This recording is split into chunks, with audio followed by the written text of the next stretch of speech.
Good morning, it's Monday morning and we are starting off with our circle time. We're going to do one again just in case anyone who has to keep their kids home would like to know what we do with our little ones in the morning for circle time. So this morning we've based our books around Rosie wanted to take one from each different room that had books in it. Normally we do one fiction, one non-fiction, one Welsh because I want her to learn Welsh. So we've got our 3 books, but I'm not saying Adam and Eve is the non-fiction one because we're not particularly religious, but it is an RE book for thingy. Then another thing we might do for circle time is some phonic work. So she's got some animals to match. Phonic work. I know you've already done this, Tram, just showing people what we might already do. She'd match up the animals with the sounds that are on the cards, put them on the right cards. So she'd do some phonic work. We might sing our song to count in tens.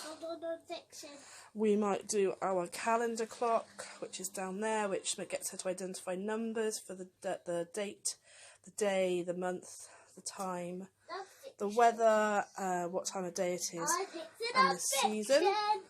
And then I generally try and fit in a something PSE, like we might do when we're angry, how can we calm down? So we might go through our calm down techniques, and then Rosie will act out all the calm down techniques. Or we might do patience today. I've done these sheets on different things. We might read through these and then I'll give Rosie some situations and we'll role play some of them. So if you put that with our circle time stuff, we will do that today, Bab. So we'll kind of show you what we're doing. It's kind of hard to film and do this at the same time because we don't have a tripod. But another thing I'd like to go through with Rosie is anger and bullying and stuff. So we might go through these today as well, which is fight or flight. Some of these I've drawn myself and come up with myself. Some of these I've seen online and just copied because they're only for my use and I don't mind drawing. So yes, so our circle time is gonna say this morning our circle time will consist of the 3 books, discussing the non-fiction book, talking about bullying and anger and maybe patience.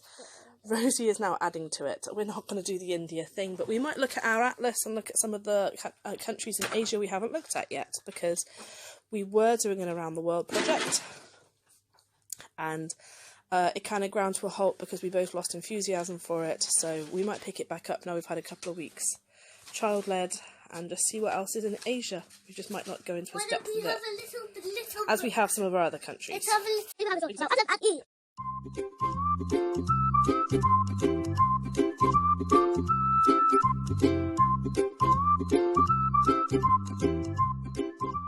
So if you're not, if you're no longer in the school rush, you no longer have to. I wouldn't put that into there in case that sets that off. You no longer have to rush your child into, oh, let me do it because we're going to be late for school.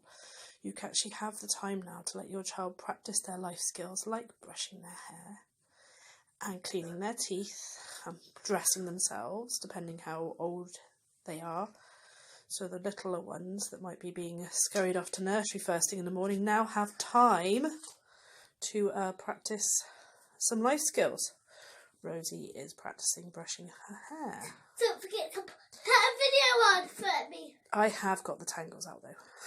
So she's just shining it up now. She's doing a beautiful job. An example of something you might put on some shelves or a learning tray for your child, I'm currently just sorting out before I go and pick her up from Kelch, is I've got varying size and colours of buttons, and she first has to arrange them by big, medium, small, how many, so she's got to count them. Rosie can count in 2, so she will count 2, 4, 6, 8 and 2, 4, 6. So we might work on counting in 3s for the smaller buttons. I just need to put the size at the top, but on the back she also has to arrange them by colour and then tell me which colour has the most and which colour has the least.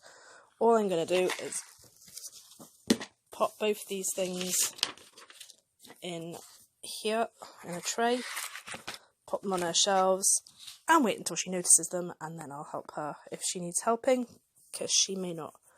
She can read a little, but sometimes she's a bit lazy with it. And I've also set her up. I've lost a pig though, I've also set her up 3 little pigs with a little learning thing for her, so she can role play it out and play with them and stuff, and we'll read the book maybe tomorrow morning. But we have lost a pig. I set them out for a escape room activity for her a few days ago, and we've lost a pig.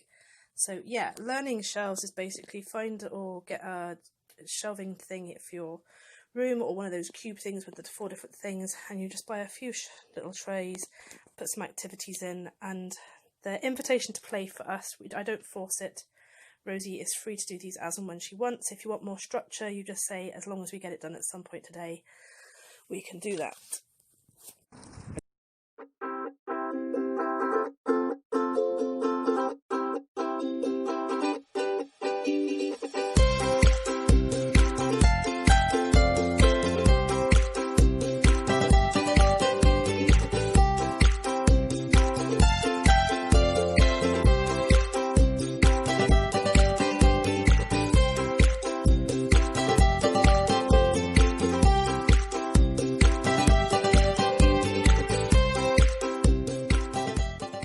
So my videos are mostly based on things to do with your little ones, but if you want things to fill time with your older ones, I would recommend, if you haven't already done so, domesticating them. So if they don't know how to use the washing machine, teach them and make it their job to be responsible for their own clothes now, or a certain day of the week that they are responsible for the washing.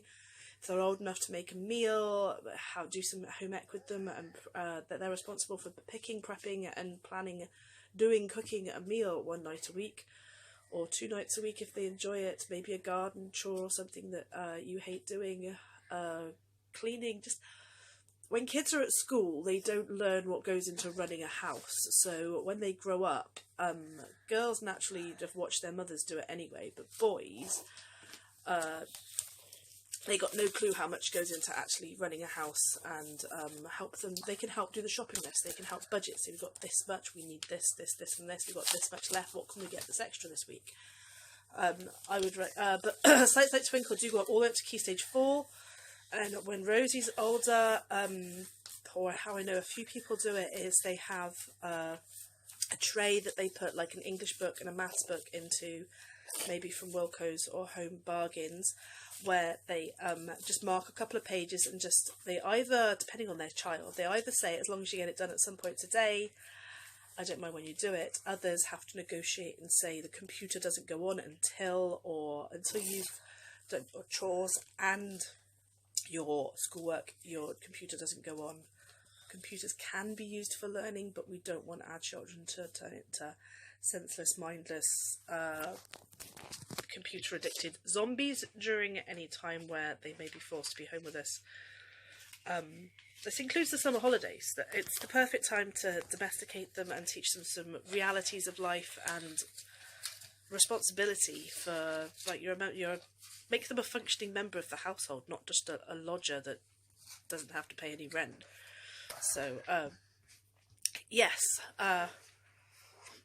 homeschoolers, our kids are with us anyway, so this isn't going to affect us if we end up having to keep our kids home, because they're already home with us. We already know what it's like to have no free time and no me time.